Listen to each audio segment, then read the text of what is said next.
પધારો નેતાજી, અમારા ખેતરમાં તમારું સ્વાગત છે.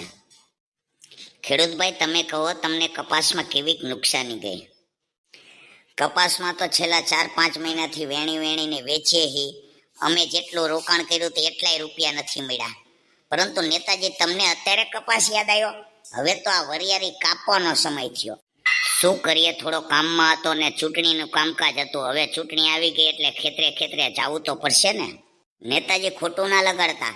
તમારા પક્ષના કોઈ નેતા કપાસ બાબતમાં યોગ્ય નથી લડત કરી, ડુંગળી બાબતમાં નથી લડત કરી, અને હવે ચૂંટણી આવી એટલે તમને ખેડૂતો યાદ આવ્યા.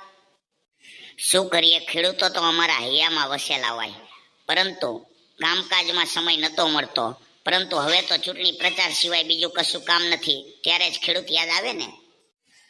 તમે ભલે તમારા સમયે તમને ખેડૂત યાદ આવતા હોય, પરંતુ તમે અમને સહકાર ના આપો તો કાંઈ નહીં. પરંતુ તમે ડુંગળીના ભાવ વધી ગયા હતા ત્યારે પૂછો તમારા મહિલા પ્રમુખને કે એમને ડુંગળીના ભાવનો વિરોધ કર્યો હતો, અને અત્યારે તમને ખેડૂત વાલા લાગવા માંડ્યા છે. તમારે બે તરફી ચાલુ છે કે તમારો એક માણસ, એક ટીમ અમારા ડુંગળીના ભાવ વધે તો એના માટે અમારી વિરોધમાં હોય, અને બીજા તમારા જેવા નેતા આવી અને અમને સાંત્વના આપે.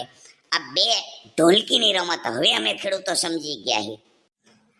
મહિલા પ્રમુખ શ્રી, જે ખેડૂતો વાત કરે તે સાચી છે? જી નેતાજી, પ્રદેશ પ્રમુખની સૂચન મુજબ અમે ડુંગળીનો ભાવ વધ્યો ત્યારે વિરોધ કરેલો. સાંભળી લીધું નેતાજી? જી ખેડૂતભાઈ, અમારી ભૂલ થઈ ગઈ કે અમારા જ પક્ષે જ્યારે ડુંગળીના ભાવ વધ્યા ત્યારે વિરોધ કર્યો હતો, અને અત્યારે હું તમારી સામે સાંત્વના પાઠવવા આવ્યો હું. પરંતુ તમે ક્યાંય ના ભૂલી જતા કે તમને કયા પક્ષની મહેરબાનીથી આ ભાવ નથી મળ્યા. નેતાજી, અમે ખેડૂતો બધું જ સમજીએ છીએ. હવે પેલા જેવું નથી રહ્યું. હવે તો અમે ગુજરાત કિસાન સંગઠન સાથે જોડાઈ અને સોશિયલ મીડિયા થકી અમે દરેક વાતને સમજી રહ્યા છીએ, અને અમને સમયે જે કે ભાઈ યોગ્ય માહિતી પણ આપતા રહીએ છે.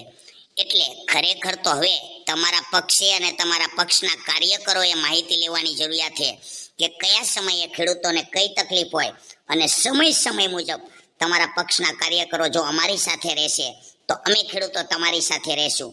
બાકી ચૂંટણી પ્રચાર માટે અને ફક્ત ટીવી મીડિયામાં મોટી વાતો કરવા માટે જો તમારો પક્ષ કાર્ય કરશે તો અમે તમારી સાથે ક્યારેય નહીં ઊભા રહીએ. તમારી વાત સાથે હું સહમત છું. અમારા ઘણા બધા નેતાઓ ફક્ત ટીવીમાં જ મોટી ફેંકે છે, પરંતુ ખરેખર તમારે કપાની તકલીફ હતી ત્યારે બધા નેતાઓએ તમારી જોડે ઊભું રહેવું જોઈતું હતું. ડુંગળીની તકલીફ ચાલુ છે ત્યારે પણ અમારા નેતાઓએ ડુંગળીની બાબતમાં પણ તમારી સાથે ઊભું રહેવું જોઈએ. પરંતુ ભૂતકાળમાં જે તકલીફ પડી અને અત્યારે વર્તમાનમાં તમારી સાથે ના ઊભું રહેવું પડે, એના માટે ઘણા બધા નેતાઓ કામ કરી રહ્યા છે. ત્યારે મને પણ દુઃખ થાય તો મને બધા નેતાઓ વતી માફ કરજો. મને ડુંગળીને બદનામ ના કરશો. હું ખેડૂતના ત્યાં ખેડૂતોને સુખી કરવા માટે આવી હતી, પરંતુ મને ક્યાં ખબર હતી કે સરકાર પ્રતિબંધ મૂકી દેશે નિકાસ ઉપર, અને મારા લીધે ખેડૂત દુઃખી થશે.